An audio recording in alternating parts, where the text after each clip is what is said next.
ಹಾಗೆ 7-8 ವರ್ಷ ಆಯ್ತು ಆಮೇಲೆ ಕೊನೆಗೆ ನನ್ನ ಮಗಳಿಗೆ ಹಿಂಸೆ ಕೊಡಕ್ಕಾದ ವರದಕ್ಷಿಣೆ ಇಸ್ಕೊಬರೋಗು ಇಲ್ಲ ಮನೆ ಬಿಟ್ಟು ಹೋಗುವಂತ ಒಡಿಯನಂತೆ ನನ್ನ ಮಗ ನನ್ನ ಕೈಲಿ 2 ದಿನ ಹೇಳ್ಕೊಂಡಿತ್ತು ಅವತ್ತು ಸುಮ್ಕಾಯ್ತು ಅವನಿಗೂ ಬೈದೆ ನಾನು ಅವತ್ತಿಗೆ ಸತಿ ಸೀಮೆಣ್ಣೆನ ಕುಡಿಸಿದ್ದ ಈಗ 1-2-3 ತಿಂಗಳಿಂದೆ ಕರ್ಕೊಬಂದು ಆಸ್ಪತ್ರೆಗೆ ಅಡ್ಮಿಟ್ ಮಾಡ್ಕೆ ಉಳಿಸ್ಕೆ ಹೋದೆ.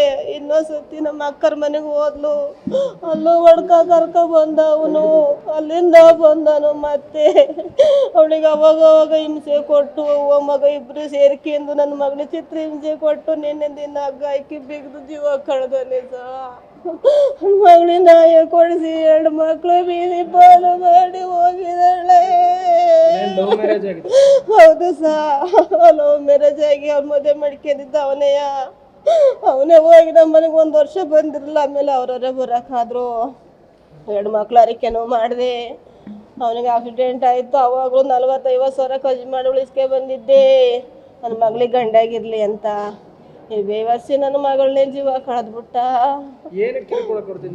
ಅಯ್ಯೋ ಮನಸ್ಸು ಅವನಿಗೆ ಒಬ್ರ ಕೈಲಿ ಮಾತಾಡಂಗಿಲ್ಲ, ಒಬ್ರು ಮದ್ದಕ್ಕೆ ಹೋಗಂಗಿಲ್ಲ, ತಂಗಿಯರ ಮನೆ ಕಳಿಸ್ತಿರ್ನಿಲ್ಲ, ಅಪ್ಪನ ಮನೆ ಬರ್ತಿರ್ನಿಲ್ಲ. ಭಕ್ತರ ಮೇಲೆ ಕುತ್ಕೊಂಡ್ರು ಅವ್ರ ಮೇಲೂ ದೂರನು, ಹೆಂಗಸ್ರ ಕೈಲೂ ಮಾತಾಡಕ್ ಬಿಡ್ತಿರ್ನಿಲ್ಲ. ಬರೀ ಅನುಮಾನ ಜಾಸ್ತಿ ಅವನಿಗೆ. ದುಡ್ಡಿನ ಹುಚ್ಚಿಡಿತ್ತು ಅವನಿಗೆ. ನಿಮ್ಮ ಅಪ್ಪನ ಮನೆಗೆ ಹೋಗಿ ದುಡ್ಡು ಇಸ್ಕೊಬರಾಗ ನಾನು ಎಷ್ಟು ಅಂತ ಕೊಡ್ಬೋದು ದುಡ್ಡು ನನ್ನ ಮಗಳಿಗೆ ಎಲ್ಲದನ್ನು ಕೊಟ್ಟು ಖಾರ ಪುಡಿ ಸಾಂಬಾರ್ ಪುಡಿ ಸಮೇತ ಕೊಟ್ಟು ನನ್ನ ಮಗಳು ಹೊಟ್ಟೆ ಹೊರಿತಿದ್ದೆ ನಿನ್ನೆ ನಂಗೂ ಗೊತ್ತಿಲ್ಲ 9 ಗಂಟೆಲಿ ಫೋನ್ ಮಾಡಿ ಅಮ್ಮ ಬರ್ತೀನಿ ಕಣಮ್ಮ ನಿನ್ನ ನೋಡಂಗೈತೆ ಅಂದ್ಲು. ಬಾ ಮಗಳೇ ಅಂದ್ಲೆ. ಬಿರಿಯಾನಿ ಮಾಡ್ಕೊಡಮ್ಮ ಅಂದ್ಲು. ಬಾರವ್ವ ಮಾಡ್ಕೊಡ್ತೀನಿ ಅಂದೆ. ಹುಡ್ಲು ಸ್ಕೂಲಿಗೆ ಕಳಿಸ್ಬೇಡ ಬಾರವ್ವ ಅಂದೆ. ಬರ್ತೀನಿ ತಾಳಮ್ಮ ಅಂದ್ಲು. ಅಷ್ಟೊತ್ತಿಗೆ 6:30ಗೆ ನನ್ನ ಮಗಳು ಇಲ್ಲ ಅಂತ ಫೋನು ಮಾಡಿರೋ.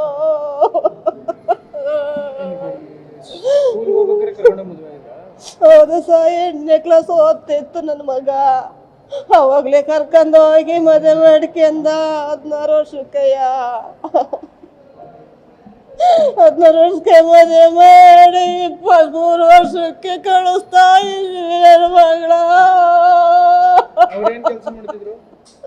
ಕೂಲಿ ಕೆಲಸನೇ ಮಾಡುತ್ತಿದ್ರು ಕೂಲಿ ಕೆಲಸನೇ ಮಾಡ್ತಿದ್ದ.